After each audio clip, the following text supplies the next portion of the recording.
Why, thank you very much, and welcome to the LEC post-game lobby. I'm Sjokz, and I'm joined by some very esteemed guests: Araneae, Fnatic's Rekkles, and Misfits Gaming's coach Hussein Mousvi. Why you don't You don't get a title? Yeah. Manager for Mad Lions? Better, managing director of Mad Lions. Something. Yeah, better. One of the best Spanish people ever. You're going good. You're going good. Right, there we go. You're going good. Hey, I'm very excited to have all of you here, actually. I mean, Rekkles, of course, very important win. The same for Misfits today. But maybe let's start with the game we just saw.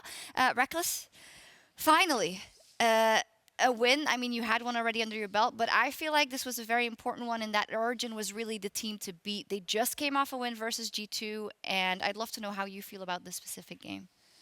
I think after last week, we just realized that if we don't start winning now, then we're probably going to be too late, because there's like a pretty clear top 6 right now, or at least before this week, there was a pretty clear top 6. So we were worried that if we were not going to beat the middle pack, then we would just not have enough games left to get there. So we kind of realized after last week when we dropped the game to SK that if we don't start winning now, then it's just too late. So yeah, I mean, but that realization is one thing. The other thing is translating that onto the Rift. And I feel like in the play today, it was completely different, or quite different from what we've seen. What was going on? No, I think what I just said had a pretty big impact on how we played the game today, because everyone just kind of let loose a little bit more than usually.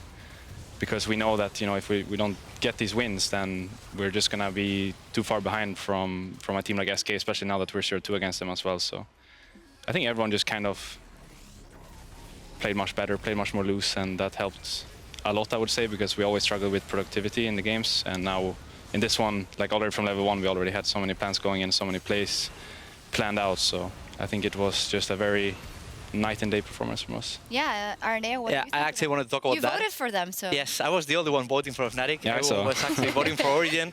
I was like, no, I trust on Martin. I trust on him. But I think what he said right now is clearly the key of the win, because they came to the game with a lot of game plans. They came to the game with an early game plan, and I believe Fnatic is the only team, especially Broxah, to actually do a level 2 dive with Nocturne. Like, I can understand. Like, I can think about Jarvan, I can think about Lee Sin, I can think about a lot of junglers, but with Nocturne, and it's not the first time it happened. Last split, it happened with, on mid lane, Caps and Broxah as well, level 2 Nocturne, diving, and I remember exactly it's the only team in the world that tries a level 2 gang on Nocturne, because if you actually don't succeed on the gang, you're really behind. And they actually did that. It was versus Schalke, I believe, amazing play in Trundle, and they you succeed that gang, and that's why you actually crushed at that time Schalke. And in this game, it seems like you had everything planned. I think the dive was kind of random though, because we got a kill level 1 and then he TP'd in. So that part wasn't necessarily planned, but we had a plan of playing towards the bot side with the Galio Kai'Sa lane, because we would have pressure pretty much the entire lane phase. So we had a plan to play bot side, but then after we got a kill level 1 and he TP'd back, we knew that if we were to kill him again or somehow force him off his tower, then I would just have such a lead in the game that no one would be able to stop me. So that was kind of random, but otherwise I agree. There were a lot of good plans. No, it was all planned. But yeah, when you got the lead, okay, that Baron does get stolen, but you didn't seem in any danger of losing the game from that point on. I do want to turn to you also, Hussein, because you guys also got a very, very important win today over SK, who is a direct competitor for you for the race to playoffs, over which you now hold the head-to-head. Were you aware of the stress and the possible implications of that game when you went into it with the team? We actually had a very similar talk to what you said on our team as well. It felt like everybody knew that it was do or die time, and it's not just do or die time this weekend, but it's for the rest of the split. We can't afford to drop the ball anymore because we've dropped it too many times, and everybody's been a lot more focused. Everybody's been a lot harsher and honest with each other, and I feel like this team plays a lot better when they have pressure, and everybody's feeling a lot of pressure at this point because this split hasn't been okay so far. Yeah, you say people are being much harsher to each other. They're feeling the pressure. How much do you have to do then with that? Obviously, the strategical decision was made to bring you back in. What do you feel you've done with the team this week? So I landed 2 days ago. Oh. And that night, like literally I landed, I went to the player apartment, and then we had a pretty direct and honest talk with all of them about the fact that so far, everybody on the team had dropped the ball in some way or the other. No one was exempt from any level of accountability. And I outlined the way I wanted to approach coaching and the direction of the team going forward. And so it's obviously been stressful and difficult, but these 2 days of scrims, we've been extremely consistent in trying to stay to that goal in that direction. That seemed like that in this game. I want to ask you something so we can get it out there, and you can say it's not true if that's the case, because there's a lot flying around about the emotions in this team and how people can get hot-headed and maybe they take losses extremely hard and it keeps snowballing. We noticed from Sjokz sometimes taking to Twitter after losses, also from the Fnatic days. We've heard it about Febiven here and there. We know it can be the case for Maxlor. You tell me how much truth there is to it and if that's an actual issue or if that's just make-believe. Managing player emotions is definitely a skill on this roster. It's they all have so much experience, and a lot of them in their old teams were the centerpieces of how the team played. And so trying to get them to sort of reach out towards the other and figure out how they mesh together has been extremely difficult. But with that said, it's player relations in the sense that it's the difficulty is in trying to get them to see eye to eye and not necessarily in their relationship to each other. They work really well together because of how hot-headed and direct and difficult they are as people. Okay, and that also brings them success when it is working, most likely. That's why they're as successful as they've been up till this point in their careers. Yeah, and now they just have to find the way to mesh together again with that individual strength. Ara, you must be able to speak to that as well. Of course, now you're the manager, but you were the coach for many teams before. If you look at these two teams, Fnatic and Misfits, last year, of course, Misfits didn't make it to Worlds, unfortunately, but had some very good moments in that year. Fnatic had their best year they've had in a couple of years. How do you see the situation that those two teams are in? I mean, I think it's really important what they both said because they have a lot of experienced players, and when they come to this situation of pressure, they are the ones saying like, "Hey guys, we have to actually win now." Like, it's when it really matters is when we actually have we need the wins, and it's actually when they show up on a stage. I think that's really important. That's how they come with these experienced players. Also, looking from step back, when the season started, I could probably be not the only one that I will say Misfits, Fnatic, and G2 as the top 3 teams in Europe by the names of the players. But then it came up that actually was only G2, and you both are struggling a lot on a lot of games that you should not be losing, but you came up with a lose that I could not really understand, just by the names. But it's important to say again that these experienced players, these really not amateurs, veteran players, came up at the end of the split when it really matters, and actually you're working a lot to get that wins and to get into playoffs. Yeah. That is what I believe everyone want to see from you both. I mean, it's easy to say that like this is, everyone sat down together and said, enough is enough. But the reality is, I'm not going to sit here and pretend that that's, where the ship's going to turn around. But I will say that everybody this week is trying 110%, and hopefully that is enough. Yeah, I think I can see that in both of you. Like, there was a change made, and you guys, there was a definite change made in the way you approach that game. There seems to be a button that is flipped. I do want to ask you, Rekkles, specifically, in a way, Broxa talked about how exhausting it was even in this split to kind of deal with, okay, you have the new mid laner coming in. It seems like nothing was working, and we can't forget that you guys made an enormous effort because you had a very long season because of winning so much last year, because of going to Worlds and going all the way. You didn't really get that much time to rest as any other team. Is that maybe why it is harder to find the energy also now to just get back on top and give it 110% in every game? I don't think, for myself at least, I took a longer break after Worlds, so I felt a little bit out of shape when the season started, and I could definitely feel that I didn't come in fully prepared for the season.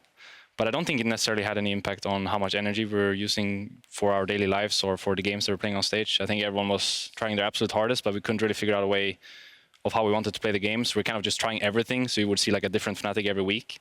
But then, as I said, after last week, we just realized that now we need the wins.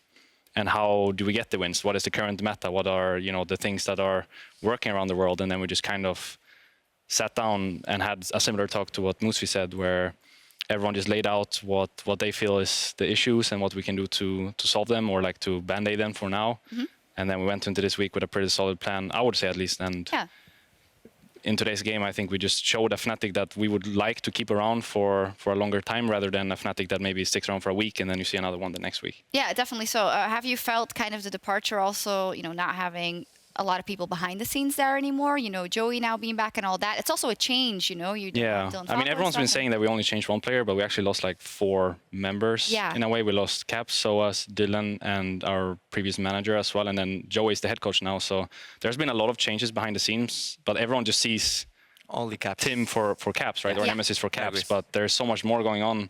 So it wasn't really just like playing the game with another mid laner. It was starting from zero. And that was, I think, honestly, the biggest problem as to why we were so unsure of what we wanted to do with this team, because we were kind of trying to play the game in a similar way to last year, but we have a different player now, a different staff behind us, and you can't just live on your past experiences, right? You have to like make new ones for yourselves. And I think we didn't really give him a fair chance to come into this team properly, but as you could see today, he was a prime piece in our definitely, puzzle. and also playing forward and everything. Broxa said in Euphoria, it just slipped my mind. That last year or before it was that you guys got away with winning a lot of games and a lot of lanes that you have no business winning at all. So I guess that's also a big change. And what does it actually come down to? Because you're still there, right? Hilly's still there, Bwipo's still there. Why does that happen then from Worlds to now? Well, I do think we've been doing really well in the early game in terms of laning phases. I just think we haven't really been able to put it all together. So you see a lot of other teams maybe even struggling in lanes versus us, but they make a play as 5 and then we don't really know how to respond to it, or we don't make a play of our own as 5 and then we just look lost and slowly start losing. So I don't think it was necessarily us like not performing well individually this year. I think it was all about just figuring out how we can play together as a team.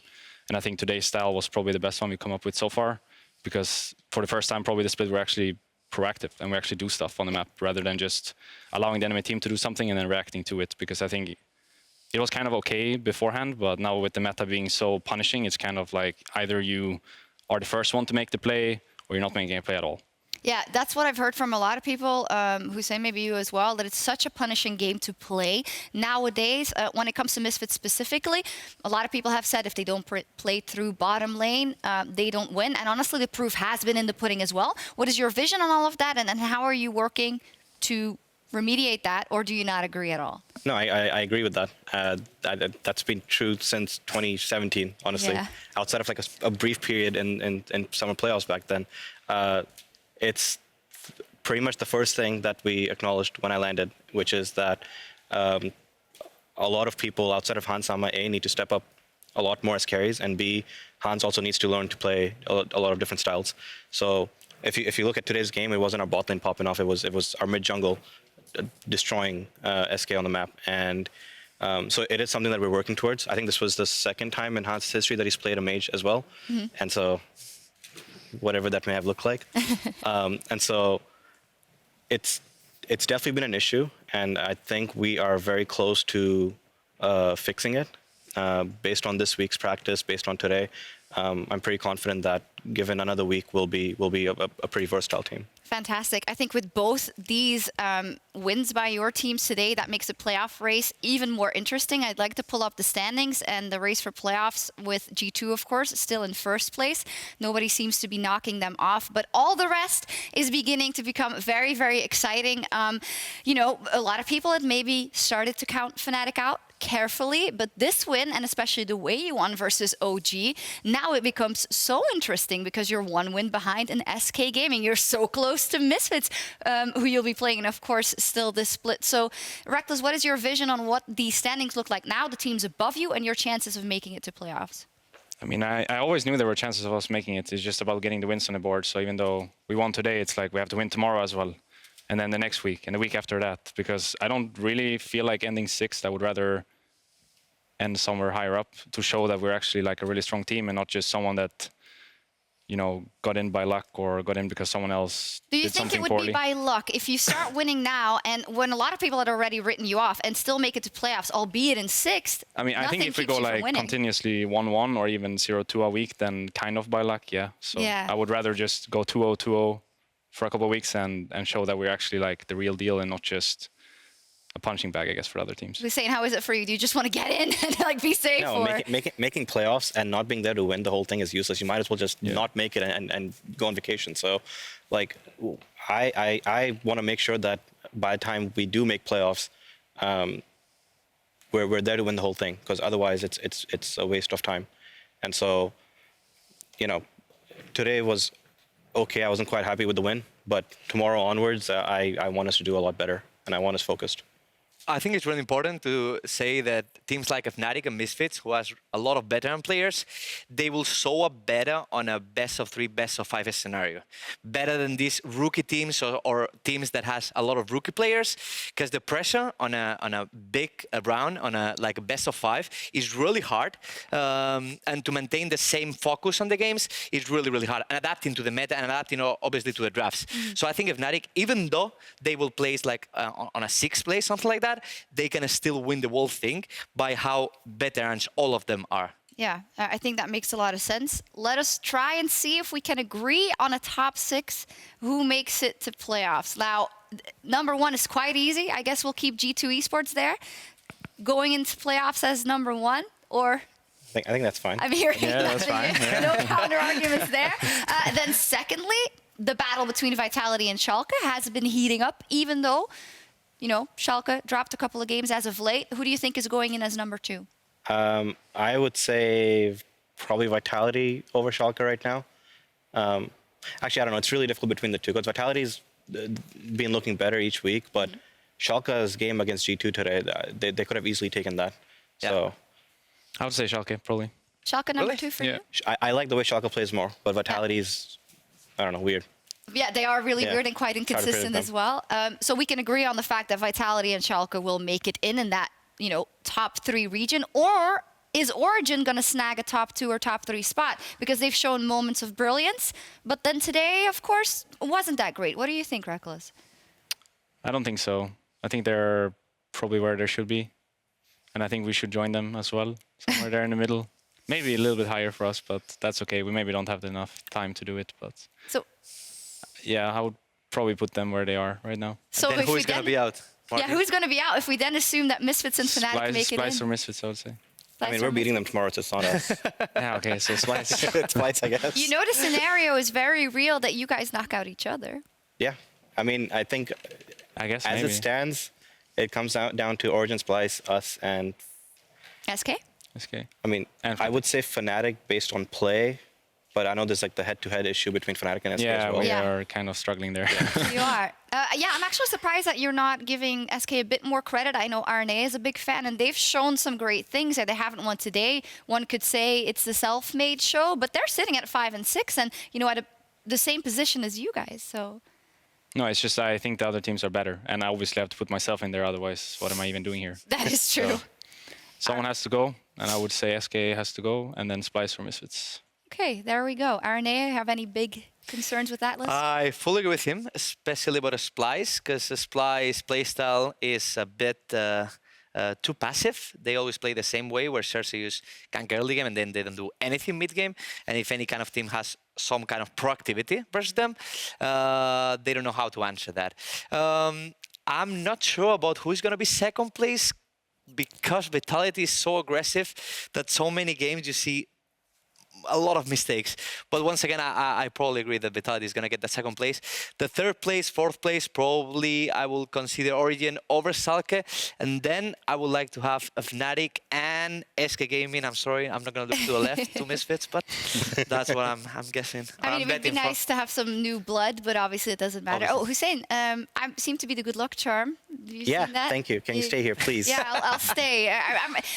Let's see in a second who you play tomorrow. I think it's a difficult opponent. Tomorrow is Origin. Origin. Yeah. I may have to bet on you guys as well. Yeah, I mean, I'm confident. Are you here tomorrow? Yeah, I am here tomorrow. So It's fine. Everything is over. I'm just not going to show how much up. are you paying me to stay? I mean, Just kidding, of course. Right, now, why we talk so much about that top 2? Oh, there we go. Thank you, production. So we have G2 versus XL, SK versus Schalke, Origin, Misfits, Fnatic, Vitality, Rogue, Splice. Hoo-hoo-hoo. Super spicy. Rekkles. Hillesang said it's going to be easier tomorrow versus Attila and Jack Troll than it was today. Cocky Hills. What do you think? Yeah, I don't know what happened to him. He was so nice before. There was the Rakan thing as well after we played Excel, I think, when he was like threatening other players to play against his Rakan, and I was like, whoa, What's going on? what's happening here? Yeah. But I would probably not agree. I think Vitality's bot lane is probably better than Origin's bot lane.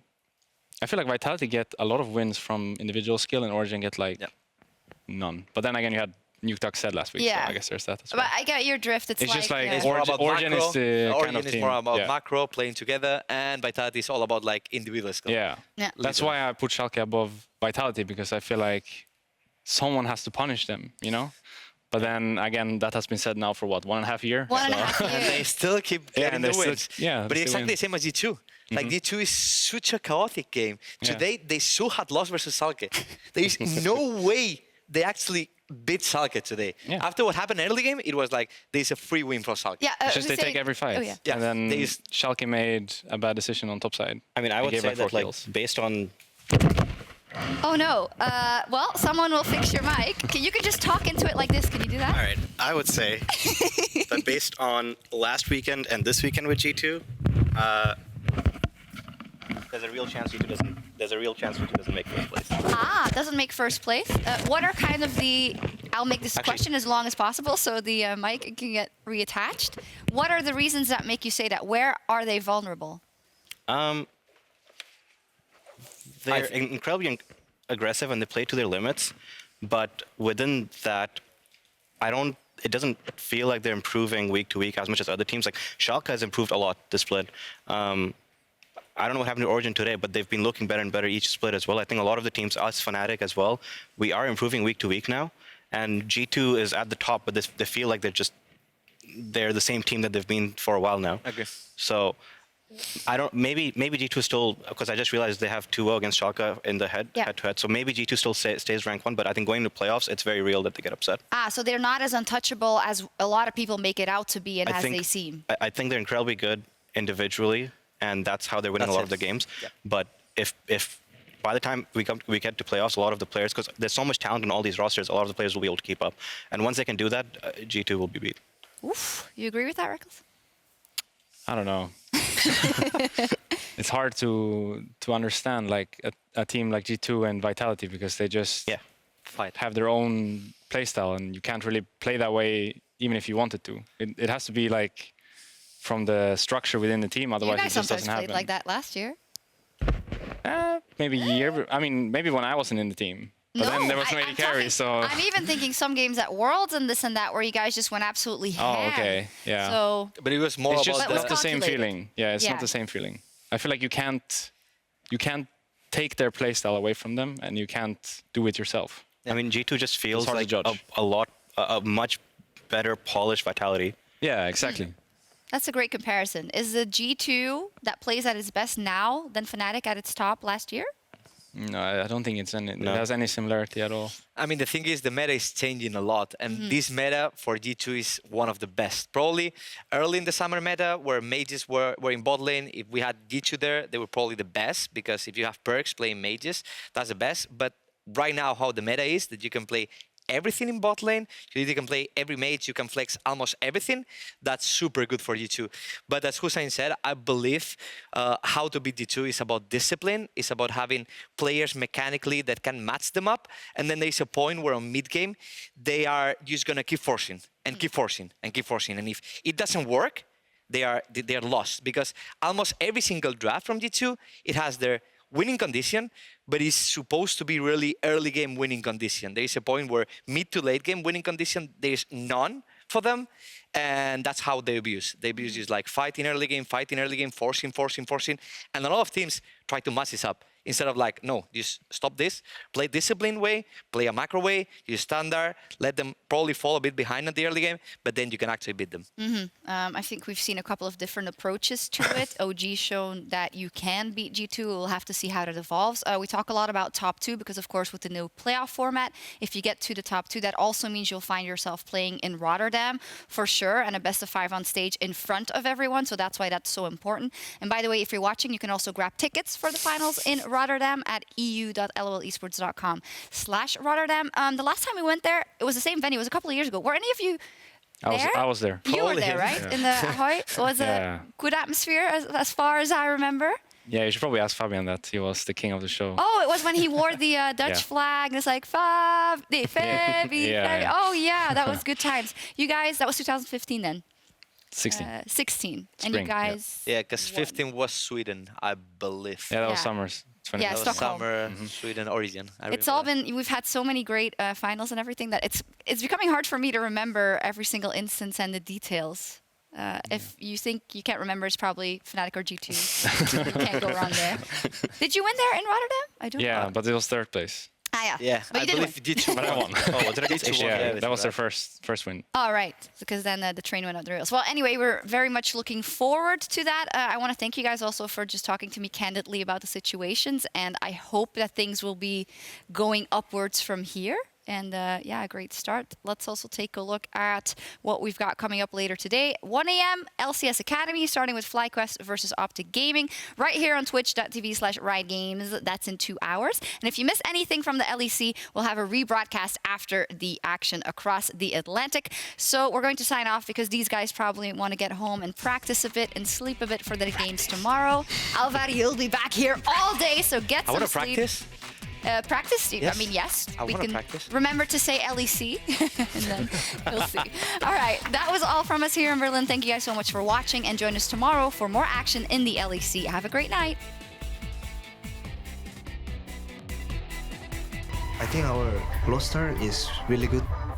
I really want to go World again.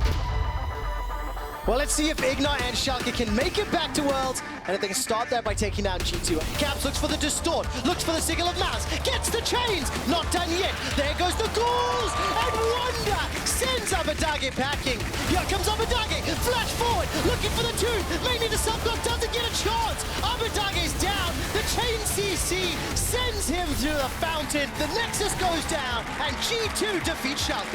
Look, bubble. Nice. Hey, I got him. I got him as well. Hey, can you guys move bot for bot lane? Hey, can we dive bot lane? All of them. Walking. Flash is no flash. Look. Go.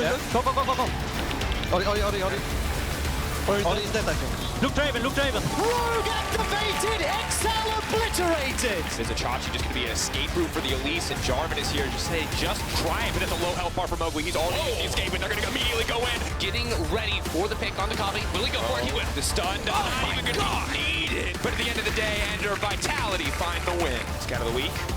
Come out with the stun is not going back now, trying to commit on defense, but the ult comes down, he goes right back on the Fury, and he makes it too easy. It's a beautiful play from Misfits, pulling one for the Book of Vitality in this chaotic game as they try to take it down. SK, they need to get this one. They now have the 4-second back timer, but it's not enough. It is too little, too late. Misfits take the game. I'm flashing behind them. They have both have flash. Not anymore. I didn't get him. I can tank. Can someone tank? I'll tank. I'll walk through. Okay, I'll walk through. Now watch this from Cold. He's coming around the back. Fight going to be started. Eyes on Nuke. Where's he going to go? Cold's going to take a lot of damage here. The turnaround immediately. The Nuke dies. They just do not have the stats. They are just getting destroyed across the map. Nuke just barely going to be able to make it out. Alfari desperate to get something back on Rekkles. He doesn't even do damage to the Kaisa. Fnatic take down Origin.